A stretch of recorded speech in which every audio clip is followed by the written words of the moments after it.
Noticentro 1, CMI. Buenas noches, bienvenidos a las noticias. Los siguientes son los 3 hechos más importantes de hoy en Colombia. La Unidad Nacional de Gestión del Riesgo revocó giros por más de 300.000 millones de pesos a Corantioquia, Corpo Urabá y al municipio de Girón. El director de la entidad, Carlos Carrillo, denunció que su antecesor dejó comprometidos más de 300.000 millones de pesos en contratos y que él decidió ordenar que se reversen esos polémicos giros. Vamos a hablar más de esta noticia en nuestra emisión nacional a las 9 de la noche. En bloque, los expresidentes de la República rechazaron la tesis del presidente Gustavo Petro de que el acuerdo suscrito con la guerrilla de las FARC permite la realización de una Asamblea Nacional Constituyente.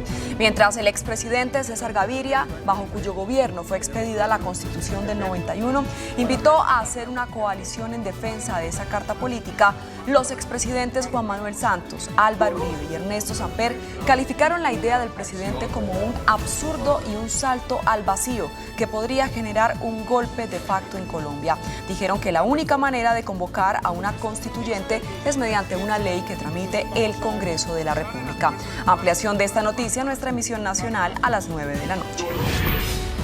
Inteligencia militar reveló que las disidencias de las FARC estarían instrumentalizando y reclutando menores de edad en 4 departamentos de Colombia. La instrumentalización de los menores de edad se estaría dando mediante el adoctrinamiento y con la enseñanza en desactivar y activar minas y otros explosivos. Cuadernos con dibujos y logos de las disidencias hacen parte de las pruebas de las fuerzas militares. Cauca, Valle del Cauca, Putumayo y Caquetá son las regiones donde se estaría presentando este fenómeno. Vamos a hablar más de esta noticia en nuestra emisión nacional a las 9 de la noche. Las siguientes son las noticias más importantes del mundo hoy. Israel bombardea campamento de refugiados en Rafah y deja 45 civiles muertos. Israel califica de lamentable error. Ya hay más de 36.000 palestinos muertos en Gaza por la guerra entre Israel y Hamás. Polémicas declaraciones del Papa. El pontífice dice que hay mucha mariconería en algunos seminarios y pide no admitir a tantos homosexuales. Tormenta mortal golpea con fuerza a Estados Unidos. Juicio de Trump entra en su recta final esta semana. Gobierno de Papúa Guinea afirma que hay al menos 2.000 muertos por el derrumbe que arrasó con un poblado. Explota cohete norcoreano que transportaba satélite espía, denuncia Japón. El primer ministro de Israel, Benjamín Netanyahu, catalogó de trágico error el ataque aéreo de su ejército a un campamento de desplazados en Rafah, donde al menos 45 personas perdieron la vida. Tras la orden de la Corte Internacional de Justicia de Israel de poner fin de inmediato a la ofensiva en Rafah, los ataques del ejército se han intensificado en esa ciudad al sur de Gaza, donde al menos 45 personas que se encontraban en un campamento, el cual aún no tenía orden de evacuar y era seguro, perdieron la vida por un ataque aéreo. الاحتلال حكانا انه هذه المنطقه امنه وقعدوا فيها لانها منطقه امنه، نصبنا خيامنا وقعدنا فيها. ولكن فيش منطقة آمنة عندنا في قطاع غزة، المكان اللي احنا قعدنا فيه هاي مستهدفون وقتلوا أطفالنا وحرقوا نسائنا وشيوخنا في داخل المكان الآمن اللي بيحكوا عنه وبيدعي الاحتلال إنه هو مكان آمن. المرة السابعة على النزوح في قطاع غزة. La cifra de fallecidos asciende a 36.000 en 7 meses de guerra. Por su parte, el primer ministro israelí Benjamín Netanyahu dijo que el bombardeo no tenía como objetivo causar víctimas civiles, que solo busca eliminar a Hamás y que el ataque será investigado. ולמרות המאמץ העליון שלנו שלא לפגוע בבלתי מעורבים, קרתה לצערנו אמש תקלה טרגית. אנחנו חוקרים את המקרה, אנחנו נסיק את המסקנות, כי זו המדיניות שלנו. חברי הכנסת, אצלנו כל בלתי מעורב שנפגע זה טרגדיה. אצל חמאס זה אסטרטגיה. Entre tanto, un alto funcionario de Hamás dijo que los recientes ataques a Rafah señalan el desafío de Israel al fallo de la Corte Mundial. La agresión en la ciudad meridional del enclave palestino ha sido condenada por gran parte de la comunidad internacional. El jefe de la diplomacia europea, Josep Borrell, se ha declarado horrorizado ante la muerte de niños en ese bombardeo. En represalia por el reconocimiento del Estado palestino por parte de España, el Ministerio de Exteriores de Israel ordenó al Consulado Español en Jerusalén dejar de prestar servicios a partir del 1 de junio de este año. Por medio de un comunicado, el ministro de Exteriores de Israel ordenó al Consulado Español en Jerusalén dejar de prestar servicios consulares a los residentes bajo la autoridad palestina. El ministro Israel Katz agregó que no permanecerán callados ante un gobierno que premia el terror, ya que los días de la Inquisición han terminado, puesto que hoy en día el pueblo judío tiene un Estado soberano e independiente, y a aquellos que buscan hacer daño se les responderá con daño. Entre tanto, el ministro de Exteriores de España dijo que pedirá a sus homólogos de la Unión Europea que adopten las medidas adecuadas para obligar a Israel a cumplir con la decisión de la Corte Internacional de Justicia. We are going to have a Foreign Affairs Council of Ministers of Foreign Affairs of the European Union, and I'm going to ask the other 26 partners to declare the backing to the ICJ, to its decision, and also if Israel continues to pursue against that opinion of the International Court of Justice, that we try to take the right measure to enforce that decision. La medida de Israel deberá entrar en vigor a partir del 1 de junio de este año, y si no, el ministerio tomará medidas adicionales. El Papa Francisco solicitó a los obispos que no admitan seminaristas homosexuales para evitar que lleven una doble vida. El líder de la Iglesia Católica ha generado polémica luego de que medios italianos anunciaran que el Papa Francisco, en una reunión a puerta cerrada con más de 200 obispos, solicitó no recibir seminaristas homosexuales, ya que había mucho mariconeo dentro de la Iglesia. El sumo pontífice en la reunión agregó que se deben establecer límites para evitar que las personas homosexuales que podrían llevar una doble vida accedan al sacerdocio.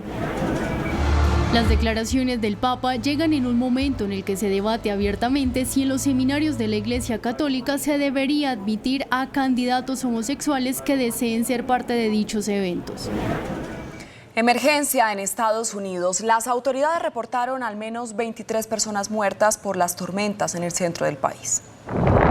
Al menos 23 personas, incluidas 3 latinos y 4 niños, han muerto en los tornados en Estados Unidos, incluyendo regiones como Texas, Oklahoma, Arkansas, Kentucky y Alabama, después de que el mal tiempo y las mismas tormentas acompañadas de tornados azotaran el centro del país.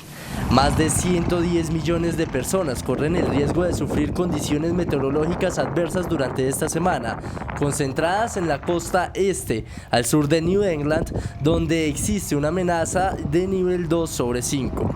Filadelfia, Baltimore y Washington tienen mayor riesgo de sufrir tornados. Los centros de viajes de Atlanta, New York, Filadelfia y Charlotte podrían tener que lidiar con tormentas dañinas, lo que provocaría retrasos o cancelación de los vuelos durante lo que queda de esta semana. Desde el pasado sábado, los tornados han arrasado la región conocida como las Grandes Llanuras del sur del país, donde muchos edificios e infraestructuras han quedado totalmente destruidas. El juicio penal contra el expresidente Donald Trump llega esta semana a su conclusión. De ser declarado culpable, el exmandatario estadounidense podría ser sentenciado hasta a 4 años de prisión.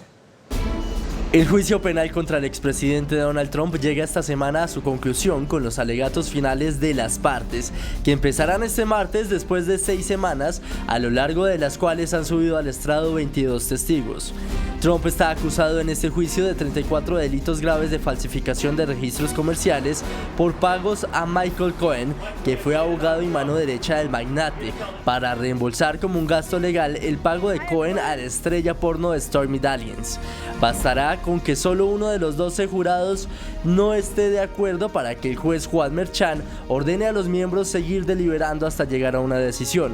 Si los jurados siguen sin llegar a un consenso o quedan empatados, Merchan podría declarar un juicio nulo. Trump, de ser declarado culpable, podría ser sentenciado a penas que van de la libertad condicional hasta los 4 años de prisión, o de lo contrario, todo el jurado también podría votar por la inocencia del exmandatario. Los alegatos finales son la última oportunidad, tanto para la Fiscalía como para la defensa, de convencer al jurado de que hay suficientes argumentos para declarar a Trump culpable.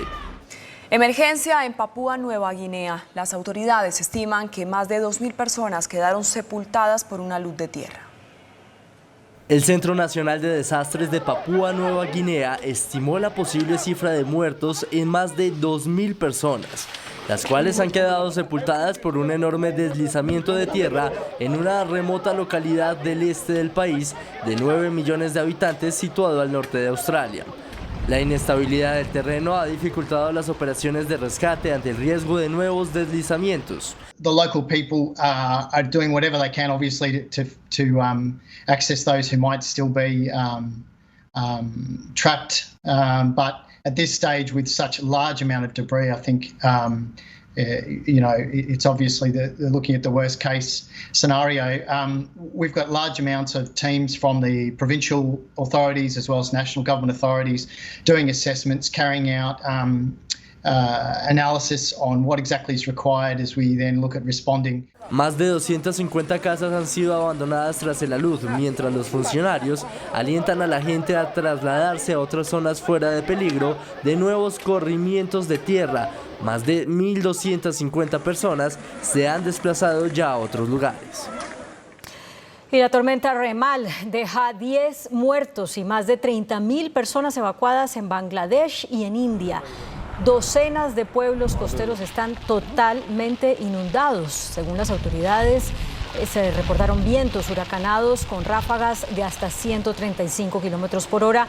No obstante, las previsiones meteorológicas apuntan a que el ciclón se irá debilitando a lo largo de esta semana. La Unión Europea prepara una misión con 100 observadores para fiscalizar las elecciones presidenciales en Venezuela el 18 de julio. El bloque europeo ha manifestado que tiene condiciones claras como total independencia, acceso 100% a las mesas electorales y relación directa y sin obstáculos con la prensa. Sin embargo, dependerá de que el gobierno de Nicolás Maduro acepte las condiciones del bloque. El presidente del Tribunal Superior Electoral de Brasil negó la solicitud de la defensa del expresidente Jair Bolsonaro de retirarle a este la inhabilitación para ocupar cargos públicos. El tribunal justificó su negativa con el argumento de que el recurso no cumplía con los requisitos legales establecidos. Por lo tanto, Bolsonaro estará impedido de participar en cualquier elección hasta el 2030. El gobierno español reivindicó el acuerdo con Ucrania de más de 1.000 millones de euros en armas. España y Ucrania fortalecen sus relaciones en medio de la invasión rusa. El presidente del gobierno español, Pedro Sánchez, reivindicó el acuerdo de cooperación en materia de seguridad entre España y Ucrania, firmado por el presidente de Ucrania, Volodymyr Zelensky, en su primera visita oficial a España. Tras sellar el pacto por valor de 1.129 millones de euros en armamento para este año y alrededor de 5.000 millones de euros hasta el 2027. El acuerdo se basa en una visión integral de la seguridad y, por lo tanto, se extiende a diversos ámbitos como el apoyo militar, humanitario, financiero, la colaboración en el ámbito de las industrias de la defensa española y ucraniana, la ayuda a la reconstrucción. Sánchez ha afirmado que el acuerdo tiene una gran trascendencia y se va a guiar sobre 3 ejes basados en una contribución importante para la seguridad y la defensa del país del este europeo. Corea del Norte dijo que su intento de lanzar un nuevo satélite de reconocimiento militar terminó en fracaso porque un motor del cohete recientemente desarrollado explotó en el vuelo. Este intento se produjo solo pocas horas después de que Pyongyang emitiera la advertencia de que lo haría antes del 4 de junio. Si lo hubiera logrado, habría sido su segundo satélite militar espía en órbita. Otra violación más a las prohibiciones de Naciones Unidas. En Francia presentaron una máquina que, con base en un algoritmo de inteligencia artificial, crea perfumes únicos para cada usuario. ¿Puede un algoritmo predecir qué perfume quiere usar? Así es Xcentronics, una máquina diseñada para crear perfumes tan individuales como la persona que los usa. Los aromas no los diseñan los desarrolladores de productos de una gran marca, sino cada usuario con un poco de ayuda de algunos algoritmos de inteligencia artificial. La elección de un perfume comienza con un cuestionario online. Los algoritmos toman sus respuestas y las combinan con conocimientos establecidos sobre perfumes para crear sus propias fórmulas únicas.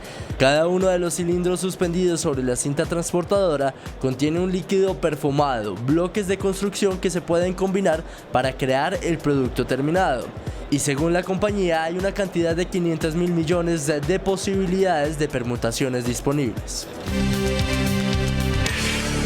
Hola, buenas noches, bienvenidos a Entrevistas CMI. Recuerden que este es el horario habitual de Pregunta Yamit, de nuestro director Yamid Amat. El Gobierno Nacional y el Ejército de Liberación Nacional lograron un acuerdo en el primer punto de negociaciones en Caracas sobre el tema de la participación ciudadana. Sin embargo, ya ha habido voces de alerta sobre lo que implica ese tema. Nos encontramos con la presidenta de ANCHAN, la Cámara Colombo-Americana, María Clara Lacutir, exministra de Estado. Doctora María Clara, buenas noches, bienvenida a Entrevistas CMI. Muy buenas noches, Gerardo, un placer estar aquí con ustedes. Doctora María Claudia, el tema de las reservas que ustedes expresan es ¿cuál? Nosotros hemos expresado dos preocupaciones principales, obviamente existen muchas otras, pero la primera está relacionada con las transformaciones que hoy en día se están planteando dentro del acuerdo, las cuales son tan amplias y tan abstractas que uno podría decir que se va a refundar la nación.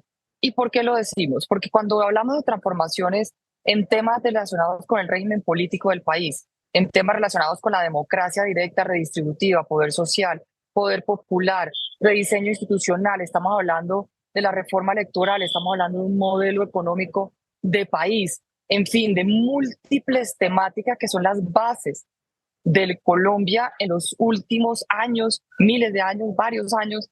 Efectivamente, pues vemos que aquí se está buscando hacer unos cambios contundentes que no se deben de plantear dentro de un acuerdo que se está haciendo con un grupo ilegal. Eso es un trabajo y una potestad del ciudadano, de los colombianos, de determinar esas acciones. Y por el otro lado, estamos viendo que se está planteando un acuerdo de negociación entre el gobierno y el ELN que puede ser considerado vinculante, como señala el documento. Y parecería que lo acordado por las partes tendría entidad práctica supraconstitucional. Y además, a través de ese mecanismo se estaría dando al ELN un carácter de cogobernante de nación o delegatario, si se puede decir, sin saber a qué título, de funciones presidenciales y de gobierno nacional. No hay claramente una delimitación, unos temas específicos. Y parte del ejercicio que hemos mencionado también, que es importante resaltar, es que el gobierno nacional y el ELN deben reconocer que los acuerdos con esa organización o con cualquier otra siempre estarán sujetos a las normas y procedimientos constitucionales y legales y a los principios que soportan la democracia del país. Doctora María Claudia, utiliza usted la palabra supraconstitucional. ¿Por qué? Es decir, como si esto ustedes temen de que superara los alcances de la Constitución. Claro que sí, porque parte de lo que se menciona en el texto es que las agendas de transformación se vuelven obligatorias para las partes. Se convierte en política de Estado, política pública, planes de desarrollo, planes de vida y otros instrumentos de planeación y ejecución en los territorios con veeduría social que garantice su implementación. Y aquí se está mencionando que cada una de los acuerdos y la agenda de transformación que se establezca serán obligatorias para las partes y se vuelven en política pública. Efectivamente, aquí se está dándole un contexto por encima de los contextos legales y constitucionales que tiene el país. ¿Teme usted precisamente como empresaria y que representa pues, varios gremios colomboamericanos que hacen parte de ANCHAN, que específicamente que pueda lesionar, por ejemplo, la propiedad privada? Pues mire que no nos vayamos hasta el punto de la propiedad privada, pero por supuesto dentro de los análisis está los análisis de reforma agraria, están los análisis de propiedad. El modelo económico per se ya está dando un lineamiento de cambio a lo que está establecido hoy en día. Entonces, efectivamente, sí hay preocupaciones relacionadas con no solo la propiedad privada, mucho más allá de los temas de propiedad privada. Doctora María Claudia, pero ¿cuál es la inquietud específica que ustedes tienen desde el sector privado en relación con esto que acaban de acordar en Caracas, Gobierno Nacional y Ejército de Liberación Nacional, la guerrilla ELN en ese primer punto? Aunque se menciona diálogos para el desarrollo de las transformaciones, son tan amplias y tan abstractas que realmente se está buscando refundar la nación colombiana a través de un acuerdo de paz que efectivamente debemos de buscar todos los mecanismos para generar una paz, pero no comprometiendo la Constitución ni las bases políticas ni económicas del país. Esa es una gran preocupación.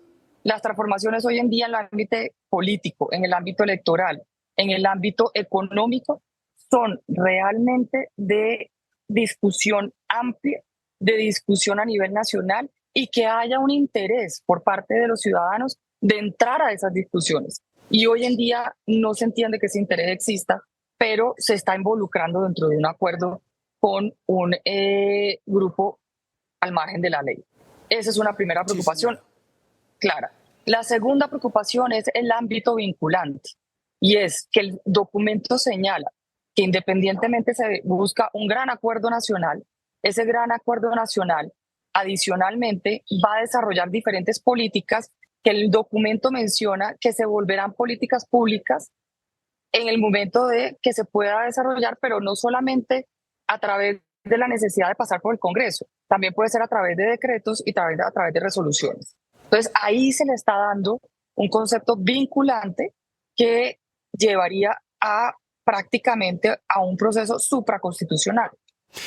Doctora María Claudia, el hecho de que Colombia sea uno de los países más desiguales del mundo ameritaría una revisión de lo que nos está fallando en el modelo económico o en qué. Y el tema electoral, muy viciado también, ¿qué debería cambiar?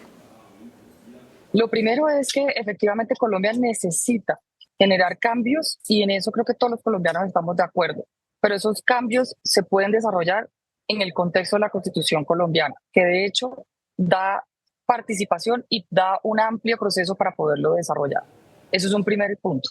Segundo punto es que efectivamente para lograr ese cambio y esas necesidades tenemos que trabajar en una alianza público-privada que permita generar procesos al mayor desafío que tenemos hoy en Colombia, que es el desafío del crecimiento. Si Colombia no logra tener un crecimiento importante, no va a poder generar unos beneficios ni tampoco va a poder el gobierno, el Estado, tener los ingresos necesarios que principalmente se dan por el sector privado y adicionalmente eso no va a redundar en generación de empleo que genera ingresos sostenibles para los colombianos y que les va a permitir tener un bienestar y poder mejorar esas brechas sociales.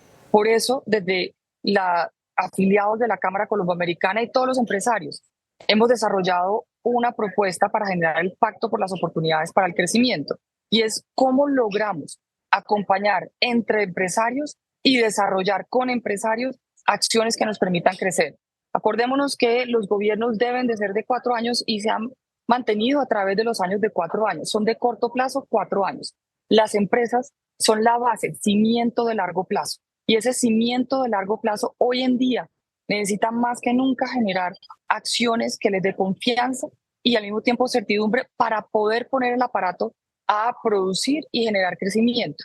Y por eso estamos desarrollando este pacto. Un pacto que busca crear un ecosistema de apoyo para los empresarios, para seguir construyendo a largo plazo, para aprovechar las oportunidades. Se han desarrollado 30 actividades que le va a permitir a los empresarios hacer negocios y que eso les permita crecer y empezar a generar continuamente ese proceso productivo que pueda generar empleo y ese empleo generar ingresos y ese ingreso generar consumo y el consumo generar crecimiento. Y ese pacto, doctora María Claudia, ha tenido eco en el gobierno nacional, en el presidente de la República, Gustavo Petro, que constantemente habla de un acuerdo nacional. En este momento es un pacto entre empresarios, está más que invitado el gobierno nacional. De hecho, se hizo una presentación ante Laura Sarabia y también ante el ministro de Comercio, quien muy activamente fue partícipe del pacto y mencionó el interés de acompañar al pacto, porque al final lo que se quiere es generar crecimiento y ese crecimiento pasa por oportunidades, pasa por generación de empleo, pasa por generar adaptación de las compañías, pasa por formación y capacitación y pasa por sostenibilidad. Creo que son variables importantes de interés de todos, donde sería muy beneficioso que el gobierno sea partícipe del mismo. Es decir, pasar del discurso a la acción. Con gobiernos locales. Sí, pasar del discurso a la acción, pasar de los mensajes a la ejecución y también tenemos que decir que hemos venido trabajando con los alcaldes y gobernadores de diferentes regiones, con cámaras de comercio. Este es un pacto donde todos cabemos, donde todos podemos ser partícipes y lo que buscamos es generar un dinamismo que cree crecimiento. Doctora María Claudia, esta entrevista CMI la vamos a dividir en dos partes. Enseguida, para que usted lo sepa, va a venir el miembro de la delegación del Gobierno Nacional con el ELN, el senador Iván Cepeda. ¿Qué pregunta le deja usted planteada a él, nuestro siguiente invitado, sobre las inquietudes que tiene el sector empresarial y el gremio que usted representa, la asociación de gremios que usted representa en la Cámara Colomboamericana? Con el senador Cepeda hemos hablado, de hecho hablamos hoy, esta mañana, y sobre el acuerdo desarrollado. Parte de las preocupaciones te las mencioné directamente, y hay un tema realmente importante y es cómo poder establecer dentro de este acuerdo que el gobierno y el ELN reconozcan que los acuerdos estarán sujetos a las normas y procedimientos constitucionales y legales y a los principios que soportan la democracia del país. Esa es una primera pregunta. Y la segunda pregunta es cómo avanzar en una negociación para generar confianza que al tiempo que se están dando estos acuerdos se mantiene la delincuencia, se mantiene la extorsión, se mantienen los problemas de inseguridad en los territorios y donde se requiere un acompañamiento, pero al mismo tiempo una apuesta real, seria por parte del ELN de que está comprometido con el acuerdo.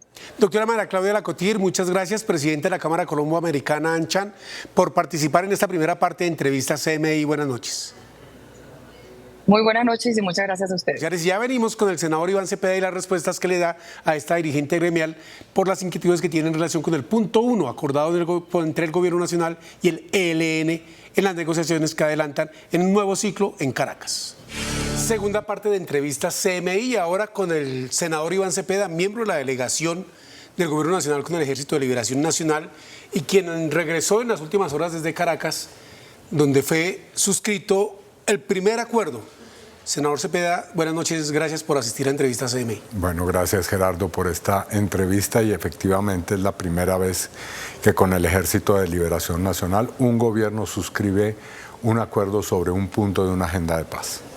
Que de acuerdo con lo que ustedes han manifestado, eso es histórico por el grado o el nivel de avance al que se llega. Sí, porque lo que hemos dicho es que la participación en este proceso es el hilo conductor, el alma de lo que debe ser la construcción de la paz. Entonces, si esa es la perspectiva, pues hemos acordado la carta de navegación del proceso. En la primera parte de entrevista CMI estuvimos con la presidenta de la Cámara Colomboamericana, ANCHAN, María Claudia Lacotir, quien dialogó, me contó ella, esta mañana con usted telefónicamente y le expresó unas inquietudes que se las dejó aquí en la entrevista. El primer punto, que teme que eso sea una refundación de la patria, lo que ustedes acordaron. Segundo, que se aboque a una figura supraconstitucional. Y tercero, dice ella, que por qué se sigue dialogando en medio de la arremetida violenta de una organización como el ELN. ¿Qué le responde usted a esas inquietudes, doctor Cepeda? Bueno, lo primero es que hemos tenido muy en cuenta la opinión de ella y de los gremios. No sé si ella le contó que yo le hice una invitación y que ella se integró al Comité Nacional de Participación, que es el organismo que ha impulsado todo esto. Lo segundo es que, bueno, esa expresión viene de otra época en el país, pero no, aquí lo que hay es la intención de discutir y dialogar, fundamentalmente eso, dialogar sobre unos cambios que sí requiere el país, independientemente del ELN y del conflicto armado. Pero me imagino yo que la doctora María Claudia estará de acuerdo en que hay que erradicar la corrupción, que tenemos que hacer el tránsito de las economías ilícitas, como el narcotráfico, la minería ilegal, a formas de economía productiva que nos conviertan en una nación próspera, que es necesario superar los problemas muy graves del cambio climático y también que es necesario convertir a la sociedad colombiana en una sociedad del conocimiento. Eso es lo que se está planteando en este proceso. Así que no hay tal idea de refundar nada, simplemente de discutir como en toda sociedad, cambios que son necesarios. Y esto en el contexto de un proceso de paz. Y en tercer lugar, que hay un estricto respeto de los márgenes y los límites de la constitución política. En ninguna parte de lo que hemos firmado se pretende burlar, violentar, extralimitarnos con relación a la Constitución. Es decir, cualquier cambio o adecuación que sea necesario está regido por el marco jurídico que nos rige. Sí, la mesa de diálogos no es una instancia omnipotente, tiene también unas competencias y unos límites. Obviamente, los acuerdos que suscribe el Estado en una mesa de diálogos tienen carácter vinculante, pero ese carácter vinculante se desarrolla a través de mecanismos y canales que son institucionales. Y le doy un ejemplo. Si hay una transformación que plantea el acuerdo que lleguemos con relación a transformaciones que implique, por ejemplo, el desarrollo de un municipio, eso se puede hacer perfectamente a través de incorporar esas transformaciones en el plan de desarrollo local. Pero si lo que plantea la mesa es examinar, por ejemplo, una reforma de la justicia, como la que ha planteado no solo el gobierno, sino muchos sectores políticos, eso requerirá probablemente no solo una reforma legislativa, sino una reforma constitucional, y tendremos que ir al Congreso. La doctora María Claudia habló del tema del modelo económico, que eso fue planteado ahí, que cómo así que un cambio del modelo económico, que eso no se había llegado tan lejos. Bueno, no, sí se ha planteado en otros procesos de paz. En el proceso de paz de 2016 se abordó un aspecto de los cambios que requiere el modelo económico, como es la reforma rural integral. Bueno, ahora les proponemos a los gremios precisamente, pero también a la sociedad colombiana, que discutamos otros asuntos. Está el asunto de la transición de la matriz actual a una matriz energética distinta de la economía.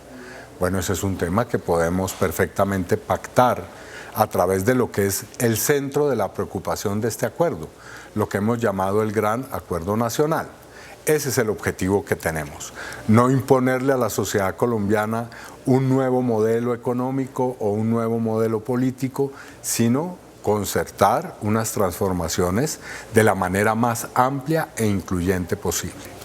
¿Cómo lograr ese acuerdo nacional cuando pues, las partes como que se polarizan más? El propio presidente, a quien usted respalda, a quien ayudó a elegir, quien lo nombró en esa comisión negociadora con el ELN, utiliza en Twitter, porque él cambia mucho, y en plaza pública un lenguaje duro y agresivo con quienes no están de acuerdo de acoger su programa de gobierno que, dice él, reiteradamente fue el que ganó en las urnas con más de 11,5 millones de votantes. El presidente ha sido el primero en plantear la necesidad de un acuerdo nacional. Pero también fustiga mucho a quienes... Bueno, como es propio lastimosamente de la vida política en Colombia.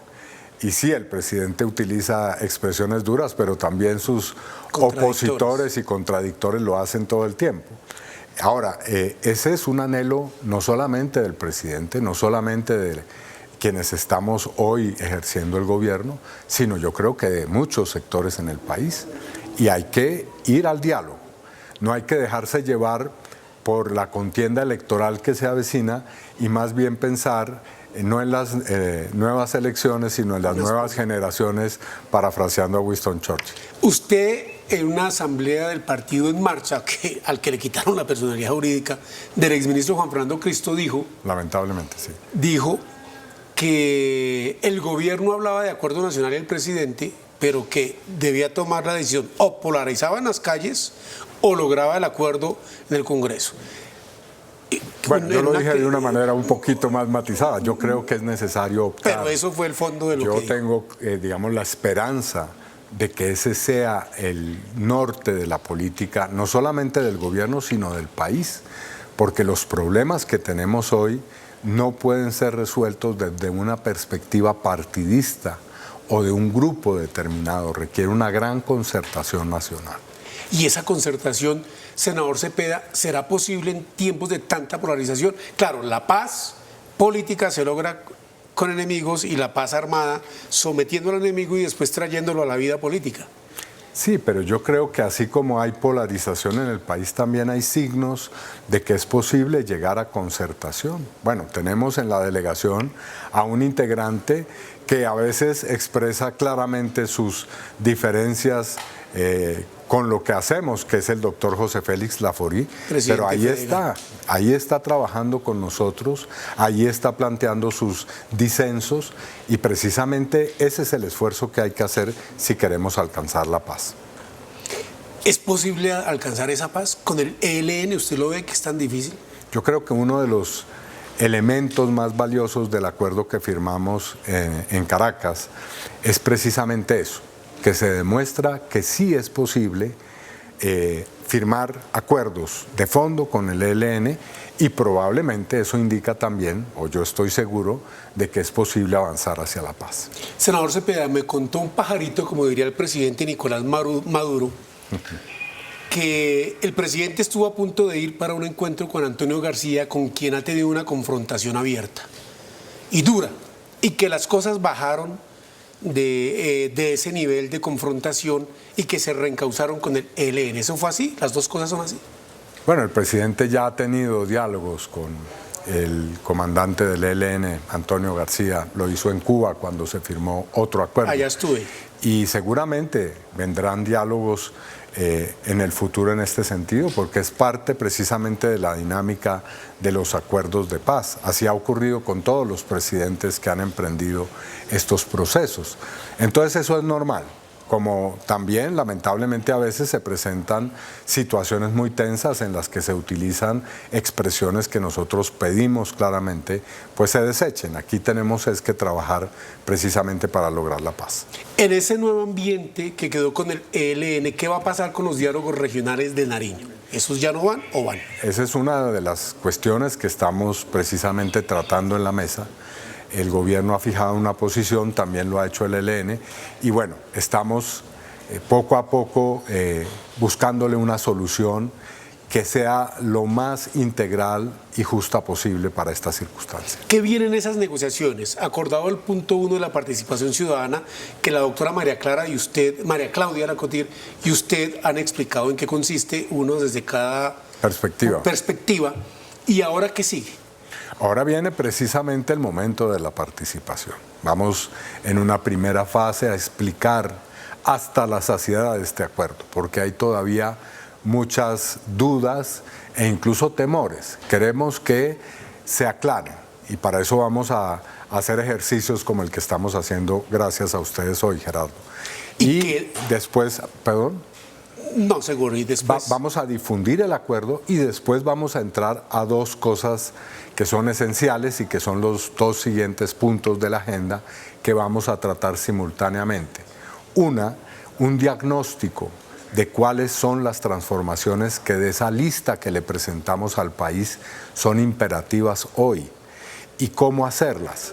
Y en segundo lugar, ya adoptar ese listado que es el Plan Nacional de Transformaciones, que será un momento en el cual ya definiremos qué transformaciones se harán por qué vía.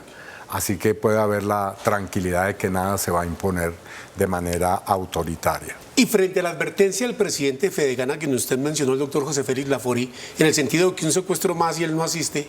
Bueno, pues nosotros estamos trabajando, y así lo hicimos en esta reunión, para que el ELN retome su compromiso. Hay que recordar, el ELN durante 3 meses dejó el secuestro por razones económicas y liberó a 29 ciudadanos que tenía en su poder. Necesitamos retomar ese compromiso. El ELN ha expresado que tiene voluntad para hacerlo y hay que trabajar intensamente para que esto ocurra y para que ojalá el doctor Laforí siga trabajando como lo ha hecho por la paz de una manera que nosotros saludamos en esta delegación. Y ojalá, por supuesto, que esa organización no siga secuestrando por ningún motivo a ningún colombiano. Sí, pero más allá de estos hechos puntuales necesitamos acabar la confrontación armada y todas las formas de violencia. Y para eso hay que acelerar precisamente el proceso de negociación. Lo veo muy optimista, senador Cepeda. Bueno, no, más que optimistas son los hechos. Digamos, a nuestra delegación se le pidió acelerar, mostrarle al país que no hemos estado 18 meses simplemente en un ejercicio retórico con el ELN. El día de ayer mostramos que esto es en serio. aquí ya hay un primer acuerdo en firme. Senador Iván Cepeda, muchas gracias por estar en entrevista CMI. Ustedes, Gerardo, muchas gracias.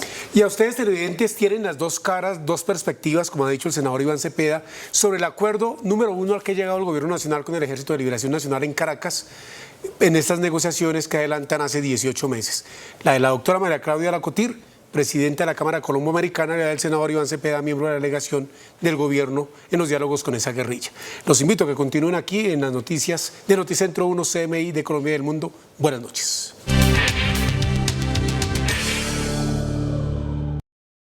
Iniciamos nuestra segunda hora de noticias a pocas horas de que el exdirector de la Unidad de Gestión del Riesgo, Olmedo López, acuda a la Fiscalía a entregar detalles de las presuntas irregularidades en la contratación de la entidad. El actual director de la Unidad de Gestión del Riesgo, Carlos Carrillo, frenó el giro por más de 300.000 millones de pesos en contratos que firmó de manera express su antecesor. Los recursos comprometían casi la mitad del presupuesto de la Unidad de Riesgo.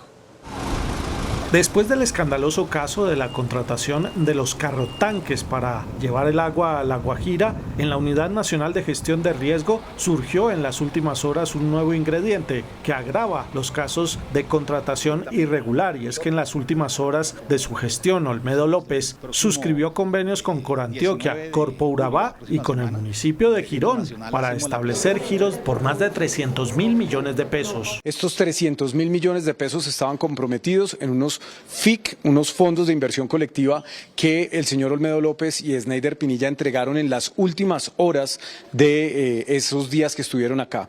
Esos FIC pues comprometían recursos enormes que pueden destinarse de una manera mucho más equitativa y justa para otras regiones del país de cara a este fenómeno de la niña que ya viene. Sobre las anomalías encontradas correspondientes a la gestión de Olmedo López al interior de la Unidad de Gestión de Riesgo, esto dijo el director Carrillo. Yo siento que el señor Olmedo López tiene mucho que decir acerca de los contratistas que le dieron ese dinero. Él habla mucho de los políticos, él dice que le entregó un dinero a unos políticos, pero no dice de dónde salió ese dinero. Ese dinero tuvo que haber salido de unos contratistas, y creo que lo primero que debería hacer el señor Olmedo López, quien además debo decir es un criminal, ya lo ha confesado, es devolver la plata que le robó a los colombianos más necesitados. ¿Hay un estimado de a cuánto asciende esa plata? El señor Olmedo López habla de unas cifras, pero yo realmente creo que puede ser mucho más dado el tamaño, lo abultado del presupuesto de esta entidad. Por presuntas irregularidades, la Superintendencia de Notariado intervino la Oficina de Registro de Instrumentos Públicos de Quibdó. Por múltiples quejas en procesos de registro de bienes en el departamento del Chocó, la Superintendencia de Notariado y Registro intervino la Oficina de Instrumentos Públicos de Quibdó, designando un nuevo registrador encargado. Y la idea es revisar cada uno de esos casos, establecer la realidad jurídica de las actuaciones que se han venido haciendo por parte de la Oficina de Registro, y resolverle a la comunidad muchas de las inquietudes y problemas que tienen hoy en cuanto al manejo de sus propiedades. A la personería se acercaron alrededor de 10-12 personas, todas manifestando una situación común, y es que desde hace 2-3 años aproximadamente realizaron actos jurídicos, negocios de compraventa, sucesiones, y se encuentran con que la Oficina de Registro de Instrumentos Públicos les bloquea los folios, inicia actuaciones administrativas, y son actuaciones que se quedan por años sin resolver, y las personas quedan a la expectativa de solucionar su necesidad de registrar sus actos jurídicos de compraventa. La ciento de quejas de personas y organizaciones que se están viendo afectadas por las presuntas irregularidades del antiguo registrador expusieron sus casos en audiencia pública con presencia de la Superintendencia. Hay muchas quejas por todos los lados, hay una situación caótica, hay una inseguridad jurídica de los predios en el Chocó. A la audiencia, que se realizó en las instalaciones de la Defensoría del Pueblo, asistieron más de 500 personas afectadas. Y por su parte, el secretario de Transparencia de la Presidencia de la República, Andrés Zidárraga, anunció la presentación de una gran cruzada contra la corrupción en el país, cuyos detalles están siendo ajustados y que incluirá, a través de un decreto, directrices precisas para todas las entidades públicas que adelantan procesos de contratación. El secretario de Transparencia asegura que no han terminado de indagar toda la contratación en la Unidad Nacional para la Gestión de Riesgo.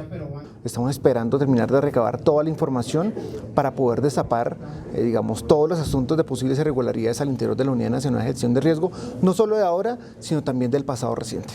El secretario agregó que está bajo revisión y bajo recepción de comentarios un decreto presidencial contra la corrupción. Expedir próximamente el decreto de la Estrategia Nacional de Lucha contra la Corrupción, que va a ser una herramienta más para seguir fortaleciendo lo que estamos haciendo en terreno con la gente, pero sobre todo para poder tener una mirada de mucho más largo aliento.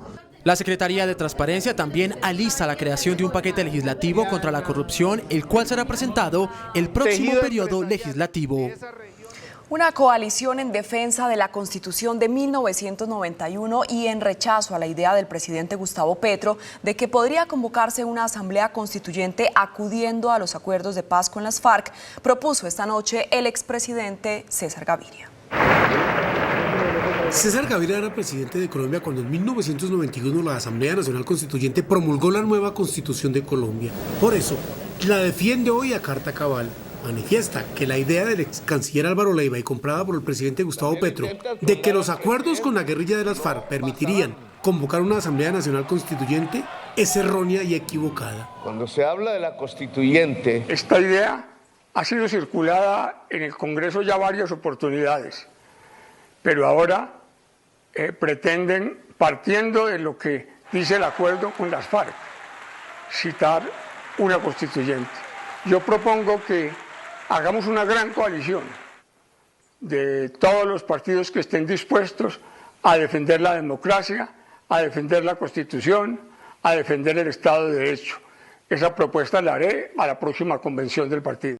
Dice además el expresidente Gaviria que la Constitución de 1991 sigue más vigente que nunca y que no ha sido derogada y que lo que debe ser es respetada y fortalecida.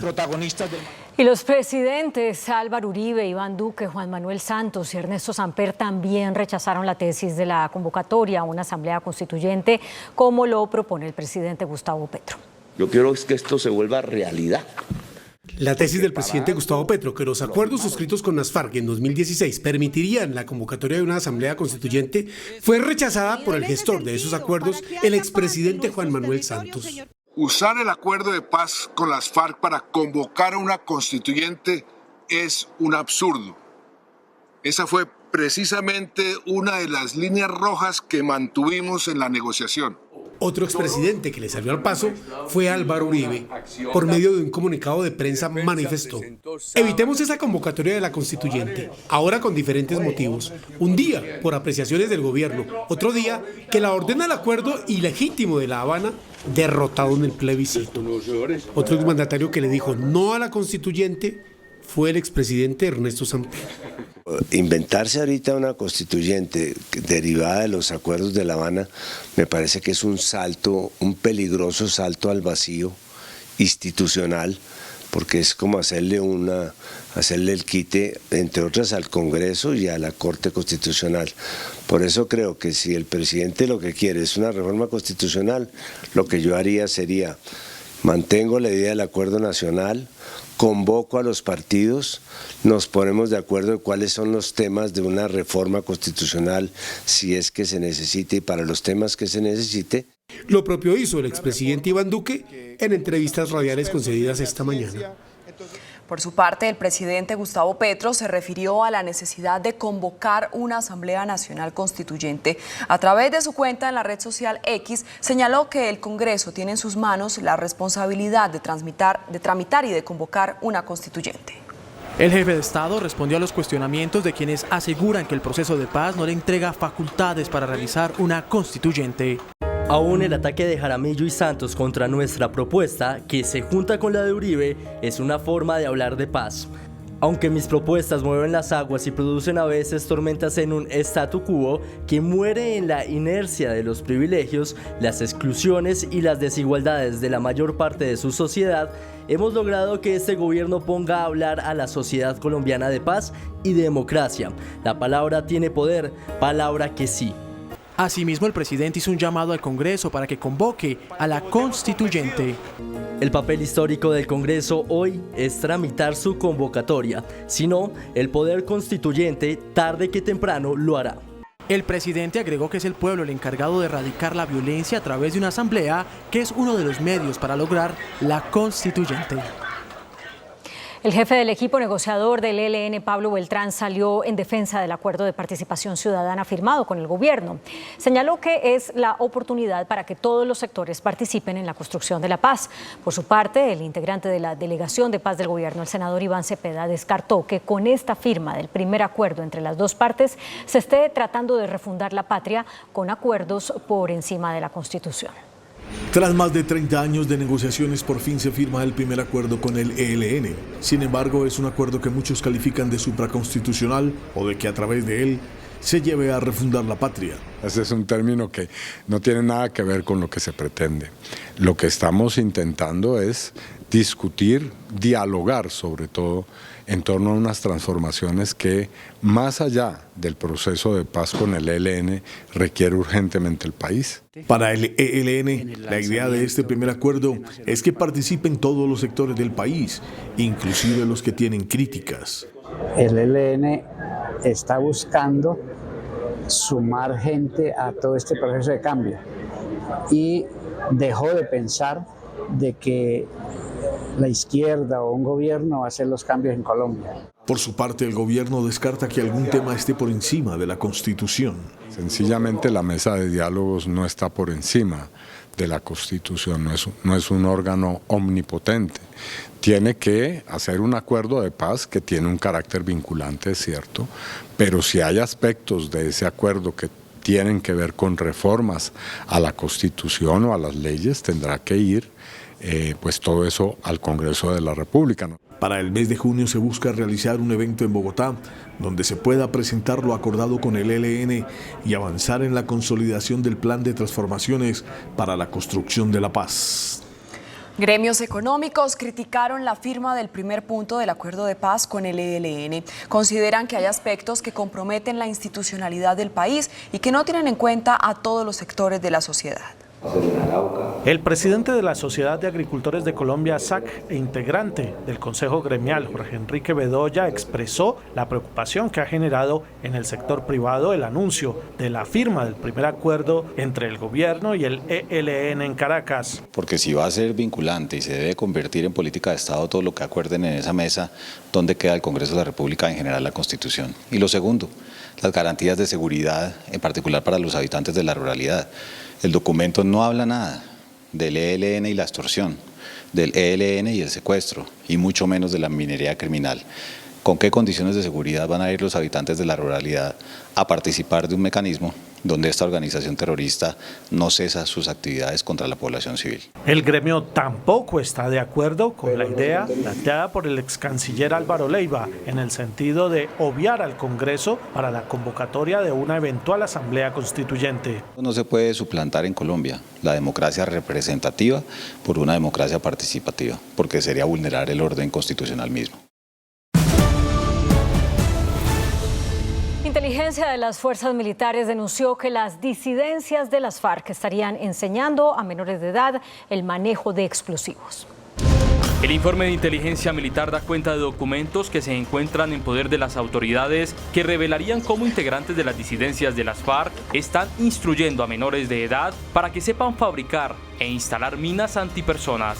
A su vez, en los dibujos se ven artefactos explosivos para realizar atentados terroristas en contra de la población civil y la fuerza pública. Esta instrumentalización de menores de edad se estaría presentando en departamentos como Valle del Cauca, Caquetá y Putumayo. Según establecen las autoridades, el Estado Mayor Central, al mando de alias Iván Mordisco, habría dado la orden a sus diferentes estructuras en esos departamentos para que instruyan a los niños. Han establecido que en departamentos como Cauca y Valle del Cauca se estarían llevando a los menores de edad, especialmente indígenas, a zona rural de Argelia como el Plateado y el Mango, para instruirlos en ese peligroso tema. Mientras tanto, en el Congreso de la República se reveló que por lo menos 20.000 casos de violencia contra menores están represados y no han sido investigados por la justicia.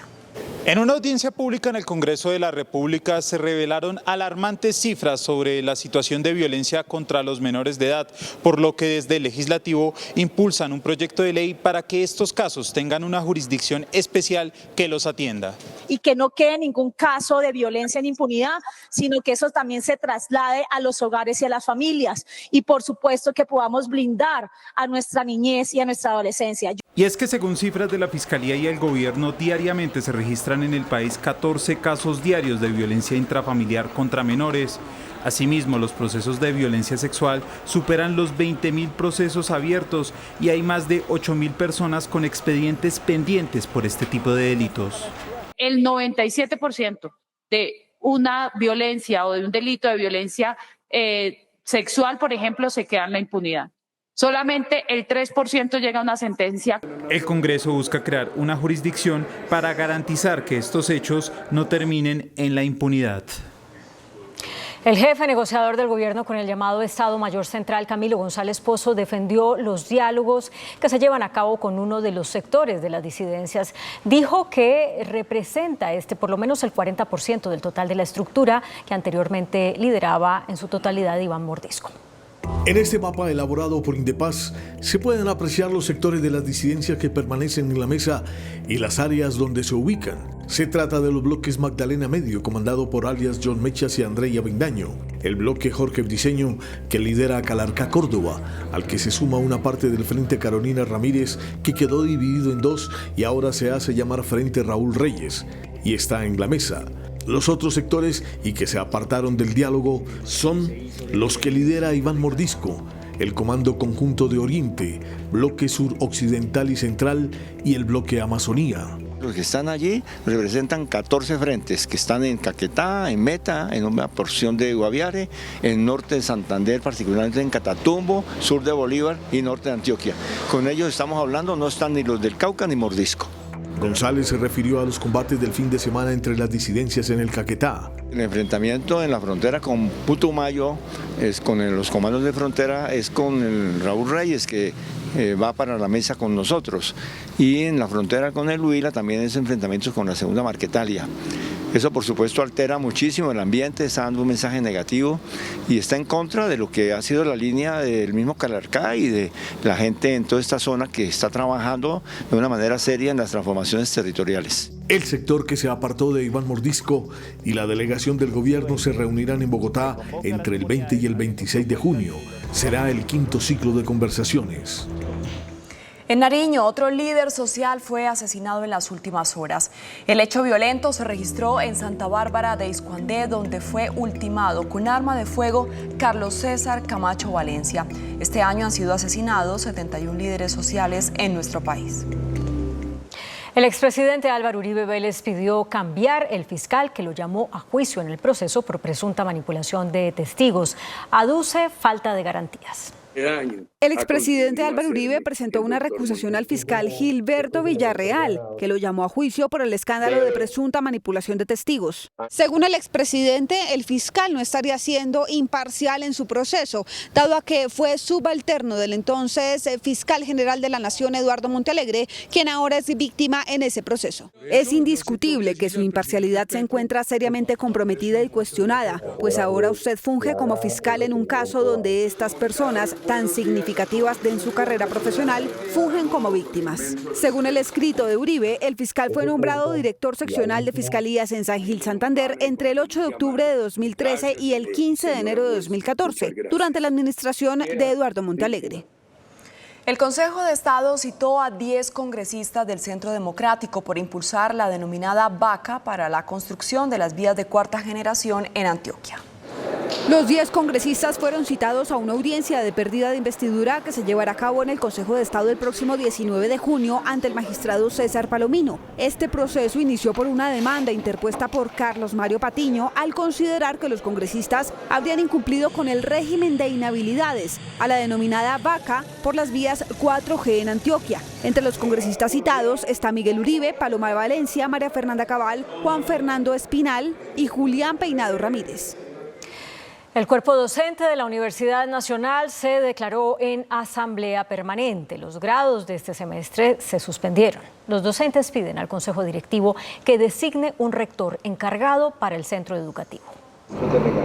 El representante de los profesores ante el Consejo Académico de la Universidad Nacional, Carlos Satizábal, denunció un vacío legal que, según él, está motivado en la elección y posesión del nuevo rector. Ahora, en junio, estaba programado la ceremonia de grados de los estudiantes que se gradúan en pregrado y posgrado, y tuvo que ser aplazada, cancelada, porque él no es el rector en propiedad y no puede firmar los diplomas. Si los firma, entonces los diplomas serían falsos. Los profesores de la Universidad Nacional se declararon en asamblea permanente. Estamos discutiendo los cambios que la universidad necesita para recuperar la autonomía y la democracia en la universidad. Para esta semana se tiene previsto la llegada aquí a Bogotá de docentes de la Universidad Nacional de distintas regiones del país para generar un documento con propuestas de salida a la crisis. Juan Armando Rojas, Noticentro 1 CMI. Los ministros de Educación, Aurora Vergara, y de Salud, Guillermo Alfonso Jaramillo, respondieron hoy un debate de control político por las fallas en la prestación del sistema de salud de los maestros a cargo del Fondo del Magisterio FOMAC. Al debate sobre la crítica situación en la atención de salud que viven los profesores del país y sus familiares, el citante David Luna manifestó que hay responsabilidad del Consejo Directivo, que preside la ministra de Educación, Aurora Vergara. Consejo Directivo es el que le da las instrucciones a la fiduprevisora sobre cómo administrar, invertir y destinar los recursos del fondo. Porque es que hoy estamos hablando de salud. En pocos días vamos a hablar de las cesantías de nuestros profesores, del magisterio. La evidencia demuestra que en efecto sí establecimos un plan de contingencia y un plan de transición, y que muchos de los casos que el país hoy está viendo como falta de atención necesitan ser investigados por las entes de control. Mal haríamos en tener una red cerrada y simplemente movilizar a los maestros en lo que se aprobó hasta el 25 de abril, sino que la red siempre está en perfecta construcción. Y el ministro de Salud manifestó que este modelo especial para los maestros nada tiene que ver con la reforma que radicará el gobierno nuevamente a la salud. Esto no tiene nada que ver con la reforma, porque la reforma tiene EPS, va a tener EPS, vamos a estar afiliados a una EPS cambiada a gestora, no a la integración vertical aquí no es, bueno, en fin. Hoy, todos los funcionarios que tienen que ver con el FOMAC, Fondo del Magisterio, se mostraron más sintonizados para trabajar en equipo.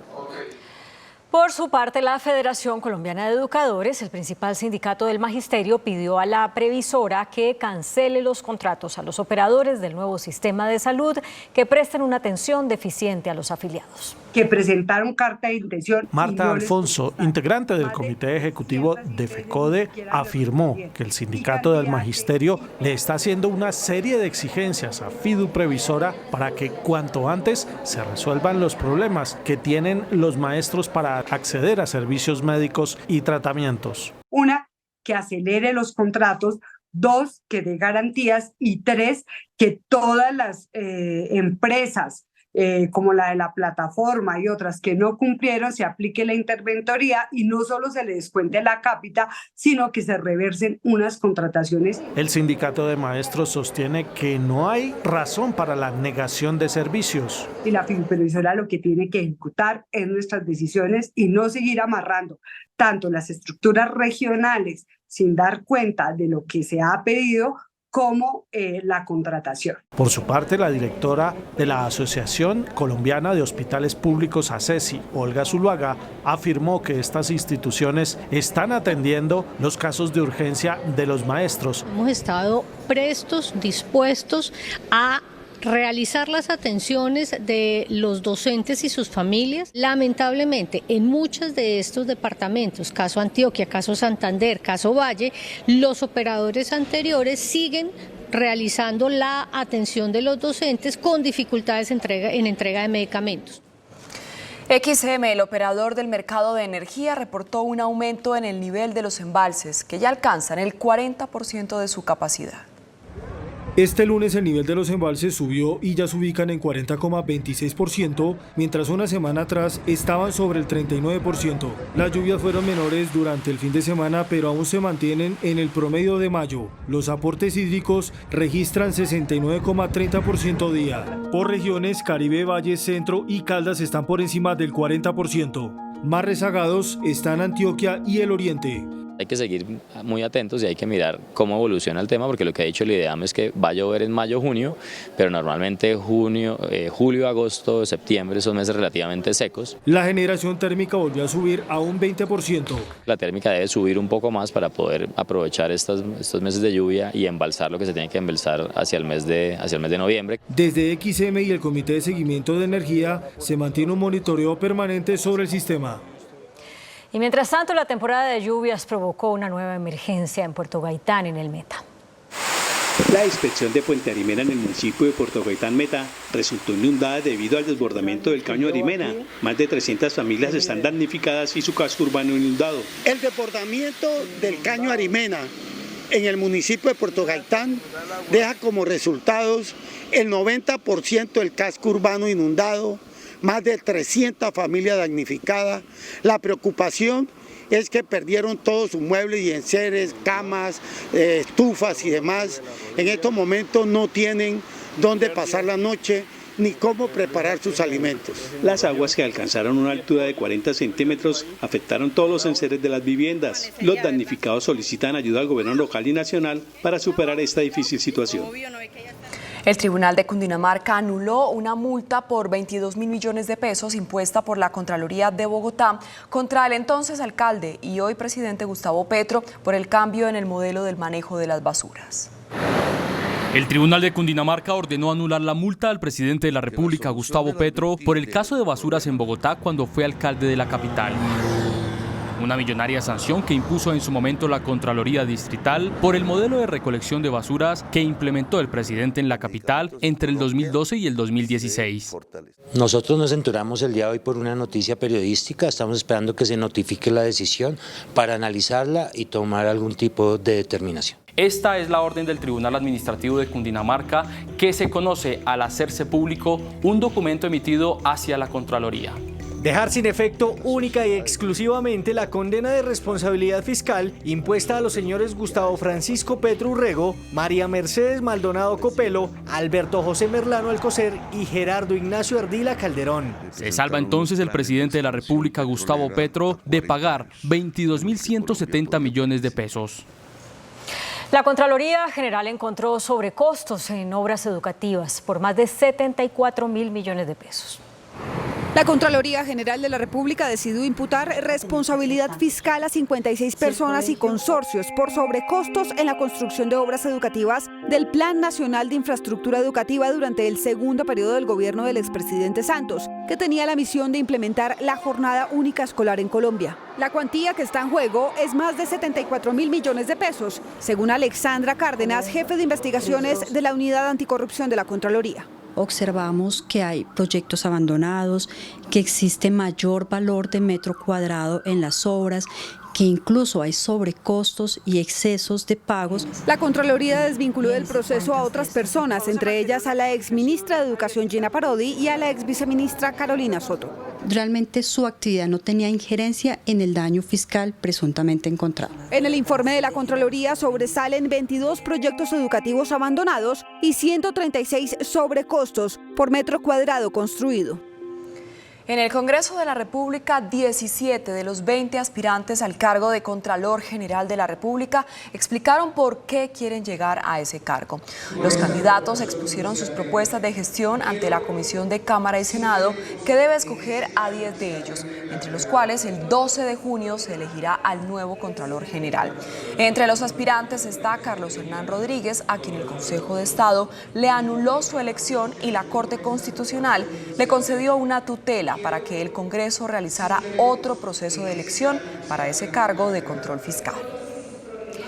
La Contraloría de Bogotá denunció sobrecostos por más de 24.000 millones de pesos en el contrato de arrendamiento de una sede de operaciones de la Unidad de Mantenimiento Vial.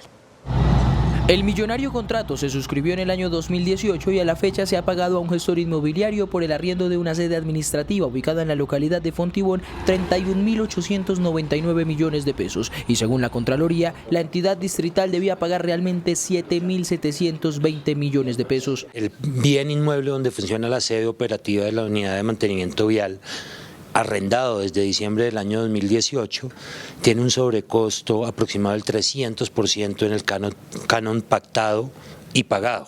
Esto es un hallazgo fiscal por más de 24.000 millones de pesos. La Contraloría pudo establecer que los propietarios del inmueble lo habían ofertado en 120 millones de pesos mensuales, pero de forma inexplicable, la unidad de mantenimiento vial terminó pagando 599 millones de pesos cada mes. Ahora viene a abrir el proceso de responsabilidad fiscal para que los responsables de este detrimento para Bogotá paguen y resarzan a la ciudad en estos 24.000 millones de pesos. Según el ente de control, la unidad de mantenimiento vial desconoció varias opciones de arriendo ofertadas en la misma zona.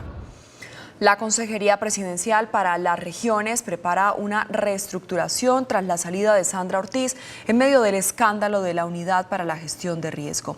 Con la llegada de Luz María Múnera, nueva consejera presidencial para las regiones, se espera que al menos 11 de los 13 funcionarios de libre nombramiento y que llegaron bajo la administración de Ortiz salgan de ese despacho. Asimismo, la nueva consejera espera luz verde para implementar una estrategia de representantes regionales en los 32 departamentos.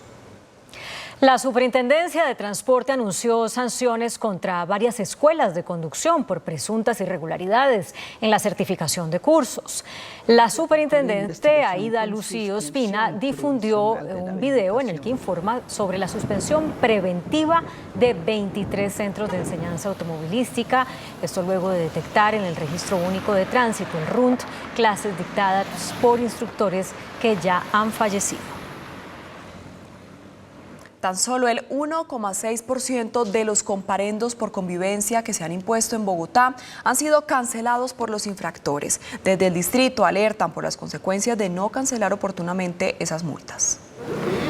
A la fecha en la capital del país se han impuesto más de 165.000 comparendos por comportamientos contrarios a las normas establecidas en el Código de Policía. El 98.4% de ellos no se han cancelado. También pueden optar por la opción de servicio social, una opción que desde la Secretaría de Seguridad, Convivencia y Justicia impulsamos como otra forma de contribución a la ciudadanía en términos de reparar el daño causado. Los ciudadanos que no paguen estas multas, que van desde los 86.000 a los 693.000 pesos, podrán enfrentar drásticas sanciones. ¿Por qué es importante cumplir con la sanción? Porque de no hacerlo, un ciudadano se expone a no poder desarrollar trámites de tránsito y transporte, registro mercantil, validar documentación que tiene que ver con el servicio militar o incluso que tiene que ver con su identificación. El distrito invita a la ciudadanía a saldar estas obligaciones, pues la mora genera intereses que incrementan mes a mes. Las autoridades denunciaron una nueva modalidad utilizada por narcotraficantes para enviar droga al exterior. Cargan las embarcaciones con el alucinógeno cuando ya se encuentra en alta mar. Frente a zonas costeras como Juan de Acosta, Puerto Velero y Tubará, en el noroccidente del Atlántico, se han desarrollado las últimas operaciones de policía, armada y ejército contra organizaciones de narcotraficantes. En las playas de estas localidades se concentraría la droga que posteriormente es llevada a alta mar para contaminar buques de gran calado. La información que nosotros tenemos es que cada día más estos delincuentes vienen utilizando las playas del Atlántico con el fin de poder sacar este estupefaciente. Debido a, como les comentaba antes, tienen fácil acceso, o por este lado es mucho más fácil el acceso hacia barcos que de gran calado que salen del puerto de Barranquilla o que ingresan al puerto de Barranquilla. Con cocaína, clorhidrato de cocaína y marihuana se estaría dando la contaminación de los barcos que van saliendo de la zona portuaria de Barranquilla. Precisamente por los controles que se vienen haciendo en los puertos del departamento, para ellos es mucho más complejo y buscan esta alternativa de la contaminación con pequeñas embarcaciones a buques de más calado. Desde el miércoles de la semana anterior a la fecha, en 3 operativos se han incautado en las costas del Atlántico 2.1 toneladas de marihuana, 704 kilos de clorhidrato de cocaína y 21 de base de coca. La Interpol capturó a un hombre de la comunidad LGBTI señalado de raptar presuntamente a una menor de edad en Chile y era buscado en más de 100 países. Se trata de un caso de rapto donde un sujeto habría sustraído a una niña de tan solo 2 años. Se la quitó de los brazos a su mamá y la escondía en Bogotá. La DGINA Interpol, en un trabajo de inteligencia, logró la captura del hombre con fines de extradición. Se da inicio a una búsqueda internacional, ya que se tenía conocimiento que este individuo había viajado desde el municipio de Quillón hasta la ciudad de Bogotá. El sujeto tenía notificación roja de Interpol. Durante la captura de esta persona fue rescatada la niña, que era buscada en 196 países. Fue identificado por las autoridades como Jeffran. 8 días habría viajado en diferentes buses para llegar a Colombia. Se logró la ubicación de este ciudadano en la localidad de Fontibón, en la ciudad de Bogotá. La Dirección de Asuntos Internacionales sería la encargada de agilizar la extradición al país de Chile. En Tabio, municipio de Cundinamarca, fue capturado un hombre señalado por las autoridades de ser un asesino en serie. Es señalado de presuntamente haber abusado y acabado con la vida de al menos 8 mujeres. Este fue el último video en el que se vio con vida a Cecilia Santa Ana, una trabajadora de 58 años de edad, reportada como desaparecida el pasado 19 de mayo en Tabio y cuyo cuerpo sin vida fue hallado 2 días más tarde con señales de abuso. Cecilia habría sido la última víctima de Carlos Andrés Rivera Ruiz, uno de los sujetos más buscados en Antioquia por al menos 7 delitos similares. El sujeto fue capturado mientras se ocultaba en una finca de Tabio. Afortunadamente, es algo que ya no se puede devolver el tiempo y tenerla acá nuevamente, pero hacer justicia es algo que va a sanar nuestro corazón y el corazón de mi familia. 8 mujeres habrían muerto a manos de este mismo sujeto, que después de abusar y asesinar a sus víctimas, amputaba una de sus orejas. A Rivera se le imputaron los delitos de feminicidio, acceso carnal violento y hurto calificado, cargos de los que no aceptó responsabilidad. El Papa Francisco solicitó a los obispos no aceptar tantos seminaristas homosexuales. De otra parte, el ataque aéreo de Israel en Rafah deja al menos 45 personas sin vida. Y las autoridades estiman que más de 2.000 personas quedaron sepultadas por un alud de tierra en Papúa Nueva Guinea. Las noticias del mundo en Noticentro 1 CMI. El Papa Francisco ha generado polémica luego de que medios italianos anunciaran que el sumo pontífice, en una reunión a puerta cerrada con más de 200 obispos, solicitara no recibir seminaristas homosexuales, ya que había mucho mariconeo dentro de la iglesia, puesto que se deben establecer límites para evitar que las personas homosexuales, que podrían llevar una doble vida, accedan al sacerdocio. Tras un ataque aéreo de Israel en Rafah a un campamento donde se refugian desplazados de otras partes de Gaza, al menos 45 personas perdieron la vida. Por su parte, el primer ministro israelí Benjamin Netanyahu dijo que el ataque salió trágicamente mal, por lo que será investigado. El Centro Nacional de Desastres de Papúa Nueva Guinea informó que estimó la posible cifra de muertos en más de 2.000 personas, las cuales han quedado sepultadas por un enorme deslizamiento de tierra en una remota localidad del este del país de 9 millones de habitantes, situado al norte de Australia. El giro de remesas al país alcanzó un nivel récord según el Banco de la República. De acuerdo con el informe del Banco de la República, las remesas de los colombianos que viven en el exterior crecieron al mes de abril a pasar de 736 millones a 929 millones de dólares, 26,2% en el último año. Gran parte de los recursos provienen de los Estados Unidos. Las remesas de Estados Unidos representan cerca del 50% de los ingresos que recibimos de estas divisas. Entonces, a la medida que el mercado laboral de esta potencia económica siga sólida, eso favorece a los colombianos que están en el exterior y que envían su dinero a sus familiares. El aumento también puede ser como consecuencia de la mayor salida de colombianos hacia el exterior. Hemos visto que la mejora del mercado laboral de Estados Unidos favorece principalmente a los migrantes y muy especialmente a los colombianos. Varias encuestas han destacado que los colombianos son los que son más contratados en esos momentos de coyuntura de reactivación de la economía estadounidense. Entonces, pues yo sí creo que esto es un incentivo natural para muchas personas ir a buscar oportunidades. La tendencia se mantendría en lo que resta del año. Gremios y exportadores advirtieron que el nuevo estatuto aduanero afectará la dinámica del comercio exterior. Después de expedido el estatuto aduanero, varios gremios hicieron reparos al considerar que los cambios frenan el comercio exterior y, por el contrario, Colombia perdería puestos en competitividad. En primer lugar, se pierde eficiencia y aumentan los costos de operación. La preocupación es podemos colapsar los puertos, aeropuertos en la medida en que no exista la infraestructura necesaria, no solamente los espacios físicos, sino la gente, los funcionarios, y no solamente los funcionarios de la DIAN, también de las otras entidades de control. Parte de las medidas que ha recibido críticas es la declaración anticipada, proceso que en su mayoría no es necesario por el perfil de riesgo que tienen las empresas, es decir, una calificación que tienen las compañías importadoras de buenas prácticas. Se está abandonando todo el sistema de riesgo que permite una eficiencia en el proceso de importación, ya que tiene un perfilamiento de la empresa previo para lograr agilizar los procesos de importación. También pueden aumentar los costos. Se piden cambios al decreto expedido por el gobierno.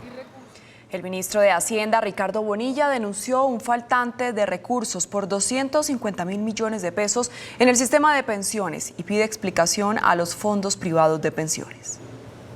A través de una carta de 4 páginas, el ministro de Hacienda, Ricardo Bonilla, respondió al presidente de Asofondos, Santiago Montenegro, quien pidió una serie de aclaraciones sobre la rentabilidad y las comisiones de los fondos de pensiones en el país. De acuerdo con la misiva, el jefe de la cartera de Hacienda cuestiona las comisiones que cobran las administradoras de los fondos de pensiones y, por el contrario, señala que las explicaciones deben ser dadas es por Asofondos. Esta controversia se dio durante la discusión de la Comisión Séptima de la Cámara de Representantes. En cifras de los últimos 13 años, los aportes entre seguros, el Fondo de Garantía de Pensión Mínima, seguros y otros cobros sumaron 76 billones de pesos que, excluyendo lo correspondiente a las normas y a la ley, se totalizan 72,3 billones de pesos. Es decir, que hay 3,6 billones de pesos que no aparecen y merecen de una explicación. Anualmente la cifra representa 250.000 millones de pesos. Los datos citados por el ministro de Hacienda corresponden a los reportes de la Superintendencia Financiera. El ministro invita a Asofondos a la transparencia de la información.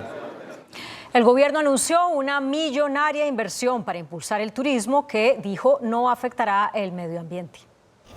Con una inversión cercana al $500 millones, el viceministro de Comercio, Industria y Turismo dio a conocer la cifra con la cual el gobierno le apunta al desarrollo del turismo sostenible en el país.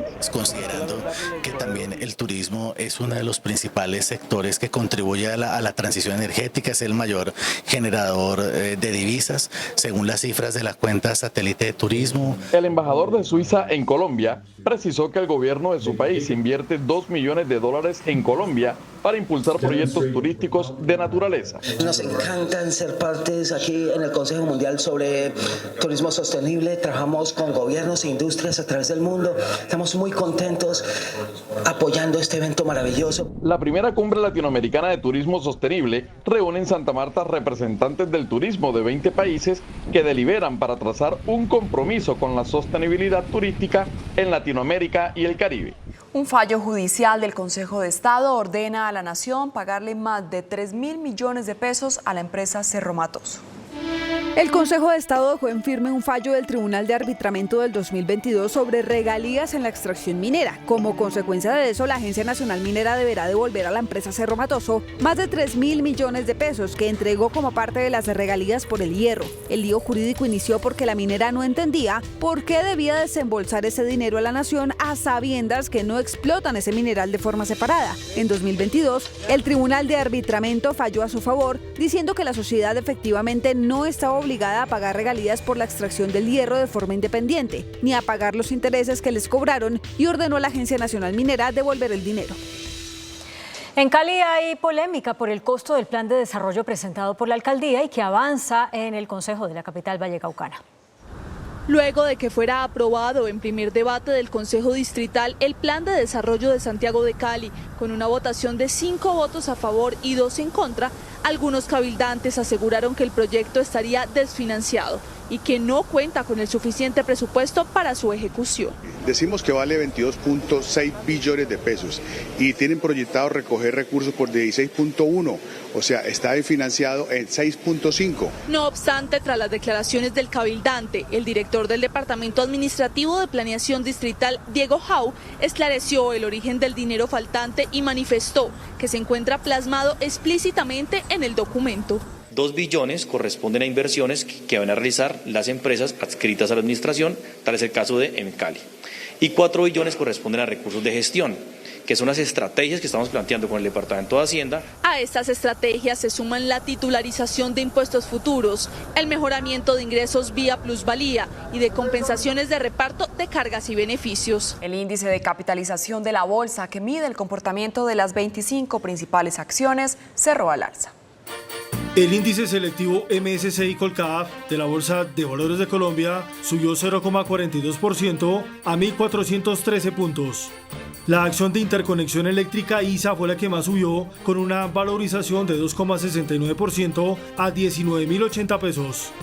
La acción de la Sociedad de Portafolio SA fue la que más bajó, con una pérdida de 9,5% a 7.240 pesos. También la acción de la Sociedad de Portafolio SA fue la más negociada de la jornada, al movilizar más de 25.406 millones de pesos. Y el dólar se mantuvo estable. Indicadores económicos en Noticentro 1 CMI. Por ser día festivo en los Estados Unidos, la tasa representativa del mercado se mantiene entre 1.878 pesos con 7 centavos. Los profesionales del cambio compran la divisa en promedio entre 1.760 pesos y la venden entre 1.800 pesos.